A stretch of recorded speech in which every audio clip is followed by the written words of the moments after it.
നമസ്കാരം. കേന്ദ്ര സർക്കാരിനെതിരെ പിണറായി വിജയൻ സർക്കാർ എഴുതി കൂട്ടിയിരിക്കുന്ന ഒരക്ഷരം പോലും പുതിയ ഗവർണർ രാജേന്ദ്ര വിശ്വനാഥ് ആർലേക്കർ വായിക്കില്ല. രാജ്ഭവനിൽ തന്നെ സന്ദർശിച്ച ചീഫ് സെക്രട്ടറിയോട് തന്റെ നിലപാട് സുവ്യക്തമായി തന്നെ ഗവർണർ പറഞ്ഞിട്ടുണ്ട്. ഇതിൽ എന്തെങ്കിലും മാറ്റമുണ്ടായാൽ പിണറായി വിജയന്റെ നയപ്രഖ്യാപനം വായിക്കാൻ പുതിയ ഗവർണറെ സംസ്ഥാന ഭരണകൂടം തന്നെ കണ്ടെത്തേണ്ടി വരും. ജനുവരി 17 പിണറായി സർക്കാർ പുതിയ ഗവർണറുടെ തനി സ്വരൂപം എന്താണ് എന്ന് അറിയും. നയപ്രഖ്യാപനത്തിന്റെ കരട് കഴിഞ്ഞ ദിവസം മന്ത്രിസഭാ യോഗം അംഗീകരിക്കുകയായിരുന്നു. ഇതിൽ കേന്ദ്ര സർക്കാരിനെതിരെ കുറിക്കൊള്ളുന്ന വിമർശനങ്ങളാണ് ഉൾക്കൊണ്ടിട്ടുള്ളത്. കേരളത്തിന് സാമ്പത്തിക സഹായം നൽകുന്നതിലും വായ്പാ പരിധി ഉയർത്താൻ അനുവദിക്കാത്തതിലും കൃത്യമായ വിമർശനങ്ങളാണ് നയപ്രഖ്യാപനത്തിൽ ഉള്ളത്. വയനാട്ടിലെ ദുരിതബാധിതർക്ക് സഹായം നൽകാതെ കേന്ദ്ര സർക്കാർ കേരളത്തെ തകർക്കാൻ ശ്രമിക്കുന്നുവെന്ന രാഷ്ട്രീയ ആരോപണവും കേരള സർക്കാർ മുന്നോട്ട് വെക്കുന്നുണ്ട്. വയനാട്ടിലെ പ്രകൃതി ദുരന്തത്തിൽ തോന്നാത്ത അലിവ് മറ്റേത് കാര്യത്തിൽ തോന്നും എന്ന ചോദ്യവും സർക്കാർ ഉന്നയിക്കുന്നുണ്ട്. വയനാട് ദുരന്തത്തിൽ കേരളത്തിന്റെ വികാരങ്ങൾ തകർത്തതിനെതിരെ രൂക്ഷമായ പ്രതികരണമാണ് നയപ്രഖ്യാപനത്തിന് ഉള്ളത്. അഡീഷണൽ ചീഫ് സെക്രട്ടറി എ ജയതിലകാണ് നയപ്രഖ്യാപന പ്രസംഗം തയ്യാറാക്കിയത്. ഇത് മന്ത്രിസഭാ യോഗം അംഗീകരിക്കുകയായിരുന്നു. മയത്തിൽ മാത്രമാണ് ആദ്യ കരടിൽ കേന്ദ്ര വിമർശനം ഉണ്ടായിരുന്നത്. ഇതിന്റെ കാഠിന്യം മന്ത്രിസഭാ യോഗം വർദ്ധിപ്പിക്കുകയായിരുന്നു. പുതിയ ഗവർണറാകുമ്പോൾ വിമർശനം കടുപ്പത്തിൽ തന്നെ ഇരിക്കട്ടെ എന്നായിരുന്നു മുഖ്യമന്ത്രി മന്ത്രിസഭാ യോഗത്തിൽ പറഞ്ഞത്. ഇപ്പോൾ ഗോവയിലുള്ള ഗവർണർ 13-ാം തീയതി മടങ്ങി വന്നാൽ ഉടൻ തന്നെ നയപ്രഖ്യാപനത്തിന്റെ കരട് രാജ്ഭവനിൽ എത്തും. ടീം പിണറായിയെ പൊളിച്ചെടുക്കാനുള്ള എല്ലാവിധ കാര്യങ്ങളും അദ്ദേഹം ചെയ്തിട്ടുണ്ട്. ഇനി ഗവർണർക്ക് മുന്നിൽ ചില വഴികളുമുണ്ട്. തനിക്ക് ഹിതകരമല്ലാത്ത വിമർശനങ്ങൾ ഒഴിവാക്കാൻ സർക്കാരിനോട് ഗവർണർക്ക് ആവശ്യപ്പെടാം. എന്നാൽ സർക്കാർ ഇത് ഒഴിവാക്കണം എന്ന് നിർബന്ധമില്ല. കാരണം അത് സർക്കാരിന്റെ നയം മാത്രമാണ്. ഇനി ഗവർണർ വിയോജിക്കുന്ന ഭാഗങ്ങൾ അദ്ദേഹത്തിന് വായിക്കാതെ വിടാം. ബാക്കി ഭാഗം വായിച്ചാലും നയപ്രഖ്യാപനമായി തന്നെ കൂട്ടും എന്നതാണ് സത്യം. രാജ്യത്തെ ഏറ്റവും ചെറിയ നയപ്രഖ്യാപന പ്രസംഗമാണ് കഴിഞ്ഞ വർഷം നിയമസഭയിൽ ഗവർണർ ആരിഫ് മുഹമ്മദ് ഖാൻ നടത്തിയത്. 1 മിനിറ്റും 24 സെക്കൻഡും മാത്രം 2 ഖണ്ഡിക വായിച്ച് പ്രസംഗം അവസാനിപ്പിക്കുകയായിരുന്നു ഗവർണർ. ഭരണ പ്രതിപക്ഷ അംഗങ്ങളെ ഒരുപോലെ തന്നെ അമ്പരപ്പിച്ചുകൊണ്ടുള്ളതായിരുന്നു ആരിഫ് മുഹമ്മദ് ഖാന്റെ ഈ നീക്കം.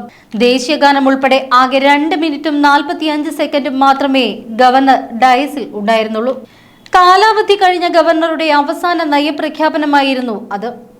മുൻപ് 1.5 മുതൽ 2 മണിക്കൂറിലധികം വരെ എടുത്ത പ്രസംഗം വായിച്ചിട്ടുള്ള ഗവർണറാണ് ഖാൻ.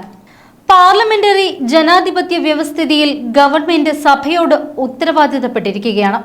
ഗവൺമെന്റ് ചെയ്യുന്ന എല്ലാവിധ നടപടികളും തീരുമാനങ്ങളും സഭയെ അറിയിക്കാനുള്ള ബാധ്യതയും അവർക്കുണ്ട്.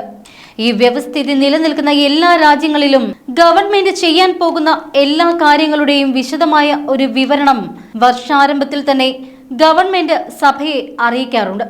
ബ്രിട്ടനിൽ നിന്നാണ് ഈ നടപടിക്രമം നമ്മുടെ ഭരണഘടനയിൽ സ്ഥാനം പിടിച്ചത്. പക്ഷേ സഭയെ ഇക്കാര്യങ്ങൾ അറിയിക്കുന്നത് ഗവൺമെന്റിന്റെ തലവനല്ല, രാഷ്ട്രത്തിന്റെ തലവനാണ്. നമ്മുടെ ഭരണഘടനയനുസരിച്ച് പാർലമെന്റിലെ നയപ്രഖ്യാപനം രാഷ്ട്രപതിയാണ് നിർവഹിക്കുക. സംസ്ഥാനങ്ങളിൽ അത് ഭരണഘടനാ തലവനായ ഗവർണറാണ് ചെയ്യുന്നത്. അപ്പോൾ നയപ്രഖ്യാപനം എന്ന് പറയുന്നത് ഗവൺമെന്റ് ചെയ്യാൻ ഉദ്ദേശിക്കുന്ന കാര്യങ്ങൾ സഭയെ അറിയിക്കുന്ന നടപടിയാണ്. ഭരണഘടനയുടെ 176-ാം അനുച്ഛേദത്തിൽ ഗവർണറുടെ നയപ്രഖ്യാപനത്തെക്കുറിച്ച് പ്രധാനമായും 2 കാര്യങ്ങളാണ് പറയുന്നത്. ഒന്ന്, വർഷത്തിൽ ആദ്യം നടത്തുന്ന സഭാ സമ്മേളനം ആരംഭിക്കേണ്ടത് ഗവർണറുടെ പ്രസംഗത്തോടെ ആയിരിക്കണം. 2, ആ പ്രസംഗത്തിൽ സഭ വിളിച്ചു കൂട്ടാനുണ്ടായ കാരണങ്ങൾ എന്തൊക്കെയാണ് എന്ന് ഗവർണർ സഭയെ അറിയിക്കണം. RSS നേതാവായിരുന്ന രാജേന്ദ്ര വിശ്വനാഥ് ആർലേക്കറെ കേരള ഗവർണറാക്കിയതിന് പിന്നിൽ നരേന്ദ്രമോദിക്കും അമിത്ഷായ്ക്കും ഒരു ലക്ഷ്യമുണ്ട്. അത് പിണറായി വിജയനുള്ള യമണ്ടൻ പണി തന്നെയാണ്. ഇതുവരെ കണ്ടതൊന്നുമല്ല മോനെ വിജയ കളി എന്ന ആർലേക്കർ ഇനി കാണിച്ചു തരും. BJPക്ക് ഒരു പാർലമെന്റ് സീറ്റ് വാങ്ങി നൽകിയ ആരിഫ് മുഹമ്മദ് ഖാനെ ബീഹാർ ഗവർണറാക്കിയതിലൂടെ അദ്ദേഹത്തെ കേന്ദ്രം ആദരിക്കുകയും ചെയ്തു. കേരള ഗവർണറായി രാജേന്ദ്ര വിശ്വനാഥ് ആർലേക്കറെ നിയമിച്ചത് പെട്ടെന്നാണ്. നിയമനം വരെ വാർത്തകൾ പുറത്തു പോയില്ല. ബീഹാർ ഗവർണറായിരുന്നു ആർലേക്കർ. സംസ്ഥാന സർക്കാരുമായി വിവിധ വിഷയങ്ങളിൽ അഭിപ്രായ ഭിന്നത തുടരുന്നതിനിടെയാണ് ആരിഫ് മുഹമ്മദ് ഖാനെ മാറ്റിയത്. 2019 സെപ്റ്റംബർ 6 കേരള ഗവർണറായി ചുമതലയേറ്റ ആരിഫ് മുഹമ്മദ് ഖാൻ 2 പിണറായി സർക്കാരുകളുടെ കാലത്തായി 5 വർഷവും സർക്കാരുമായി നേരിട്ടുള്ള പോരാട്ടത്തിലായിരുന്നു. ഗോവ സ്വദേശിയായ ആർലേക്കർ നേരത്തെ ഹിമാചൽ പ്രദേശ് ഗവർണറായും ഗോവയിൽ വനം പരിസ്ഥിതി മന്ത്രിയായും സേവനമനുഷ്ഠിച്ചിട്ടുണ്ട്.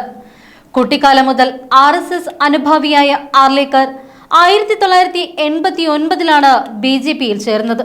1980 മുതൽ ഗോവയിലെ BJPയിലെ പ്രധാന നേതാക്കളിൽ ഒരാളാണ് അദ്ദേഹം. ഗോവ നിയമസഭയെ ഇന്ത്യയിലെ ആദ്യ പേപ്പർ രഹിത നിയമസഭയാക്കി മാറ്റുന്നതിൽ മുഖ്യ പങ്ക് വഹിച്ചത് ആർലേക്കറാണ്. 2015 വനം പരിസ്ഥിതി മന്ത്രിയായും ചുമതലയേറ്റു. 2021 ജൂലൈ 6 അദ്ദേഹം ഹിമാചൽ പ്രദേശ് ഗവർണർ ആവുന്നത്.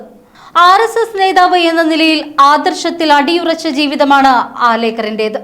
ആരിഫ് മുഹമ്മദ് ഖാൻ ഒരളവ് വരെ പിണറായിയുമായി ഏതെങ്കിലുമൊക്കെ അവസരങ്ങളിൽ വിട്ടുവീഴ്ച ചെയ്തിരുന്നു. എന്നാൽ പുതിയ ഗവർണർ അങ്ങനെയല്ല. 2026 കേരള നിയമസഭാ തിരഞ്ഞെടുപ്പിന് ഒരുങ്ങുമ്പോഴാണ് ആർലേക്കറെ കേരളത്തിലേക്ക് കൊണ്ടുവന്നിരിക്കുന്നത്. ഒരു കാരണവശാലും പിണറായിയുമായി രമ്യത പുലർത്തേണ്ട എന്ന സന്ദേശമാണ് പുതിയ ഗവർണർക്ക് നൽകുക. 2026 3-4 സീറ്റുകളെങ്കിലും വാങ്ങി നൽകണമെന്നാണ് BJPയുടെ ആഗ്രഹം. അതിനുവേണ്ടി സുസജ്ജനായ ഒരാളെ കണ്ടെത്തിയിരിക്കുകയാണ് കേന്ദ്ര സർക്കാർ. പിണറായിക്കും ഇതിൽ ഭയം തോന്നി തുടങ്ങിയിട്ടുണ്ട്. കാരണം അമിത്ഷായുടെ വിശ്വസ്തനാണ് ഗവർണർ. അമിത്ഷാ പിണറായിക്ക് യാതൊരു വിധത്തിലുള്ള വിട്ടുവീഴ്ചയും ചെയ്യാത്ത നേതാവാണ്. പ്രധാനമന്ത്രി നരേന്ദ്രമോദി വിചാരിച്ചിട്ട് പോലും ഇതിലൊരു മാറ്റവും ഉണ്ടാക്കാൻ കഴിഞ്ഞിട്ടുമില്ല. അമിത്ഷാ പുതിയ ഗവർണർക്ക് മാർഗനിർദ്ദേശം നൽകുമെങ്കിലും അത് തനിക്ക് വിനയാകുമെന്നും പിണറായിക്ക് നന്നായി അറിയാം. ഇതിനേക്കാൾ ഭേദം ആരിഫ് മുഹമ്മദ് ഖാനാണ് എന്ന് പിണറായി വിജയൻ കരുതുന്ന നാളുകൾ ദൂരെയല്ല.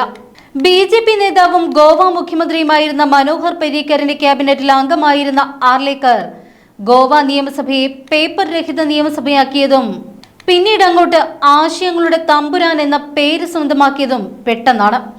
കമ്മ്യൂണിസ്റ്റ് പാർട്ടികളുടെ 1 നമ്പർ ശത്രുവാണ് അദ്ദേഹം.